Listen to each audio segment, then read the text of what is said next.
আদানি চুক্তির ক্ষেত্রে আমাদের কমিটিকে আদালত থেকে অনুরোধ করা হয়েছিল একটা রিপোর্ট দিতে আদানির চুক্তি সম্বন্ধে, এবং সেই রিপোর্টটাও আমরা দিয়েছি। সেটা যেহেতু এখন কোর্টে আছে, এটা পাবলিক ডকুমেন্ট, আপনারা সেটা পেতে পারেন কোর্ট থেকে। আর যদি কোর্ট থেকে আমরাও যদি চেয়ারম্যান সাহেব যদি বলে কোনো আইনি বাধা নাই, আমরাও সেই কপি আপনাদের দিয়ে দিতে পারি। তাহলে আমরা আদালতকে যেই পরামর্শ দিয়েছি ওটাও পাবলিক ডকুমেন্ট, ওটাও আপনারা পাবেন। এখন আর বন্ধ রাখার কোনো মানে হয় না। আর এই আমি যে কথাগুলো বলছি এটা আমাদের রিপোর্ট থেকেও নেওয়া, আর ওই ডকুমেন্ট থেকেও নেওয়া, যেটা হচ্ছে আদালতে আমরা যেটা দিয়েছি, এবং তার বাইরেও কিছু কথা বলছি।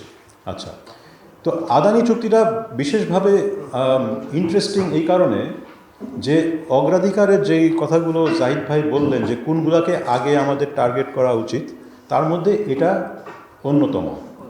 এখানে আমরা বিশাল পরিমাণের বৈদেশিক মুদ্রায় টাকা দিচ্ছি, প্রায় $1 বিলিয়ন বছরে। এটা একটা 25 বছরের কন্ট্রাক্ট, অর্থাৎ $25 বিলিয়ন আমরা অলরেডি এখানে দিব বলে বলেছি। এটা একটা সভরেন চুক্তি, এবং জাহিদ ভাই অলরেডি বলেছেন যে আমাদের ধারণা এখানে 4 থেকে 5 সেন্ট বাড়তি দেওয়া হচ্ছে, মানে হচ্ছে 40% মতন আমরা বাড়তি দিচ্ছি। তো আপনি নিজেই হিসাব করতে পারেন যে $25 বিলিয়ন মধ্যে যদি 40% বাড়তি হয়, তাহলে আমরা প্রায় $10 বিলিয়ন একটা কন্ট্রাক্টে দিচ্ছি, যেটা আমাদের মানে মনে হচ্ছে এটা চুরি করে করা হয়েছে। তো $10 বিলিয়ন বাংলাদেশের মতন একটা দেশের জন্য একটা বিশাল অঙ্কের টাকা। আচ্ছা, তো এই চুক্তির বৈশিষ্ট্যটা কি? প্রথমে আমরা চুক্তি দিয়ে শুরু করেছিলাম চুক্তিটাকে বোঝার জন্য, এবং এই চুক্তিগুলো সাংঘাতিক ইন্টারেস্টিং যে কিভাবে এগুলো হইতে পারে।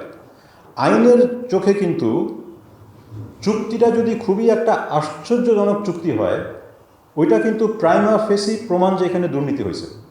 আপনি যদি আন্তর্জাতিক কোনো কোর্টে যান, চুক্তির ধরনটাই কিন্তু একটা দুর্নীতির প্রথম প্রমাণ। চুক্তিটা কোনো দিন একটা সুস্থ মস্তিষ্কের আমলা বা রাজনীতিবিদ সই করতে পারে না, সেই চুক্তিটাই প্রথম প্রমাণ যেখানে দুর্নীতি হয়েছে। তো আদানির চুক্তির অনিয়মগুলো আমরা দেখেছি 3টা জায়গায়।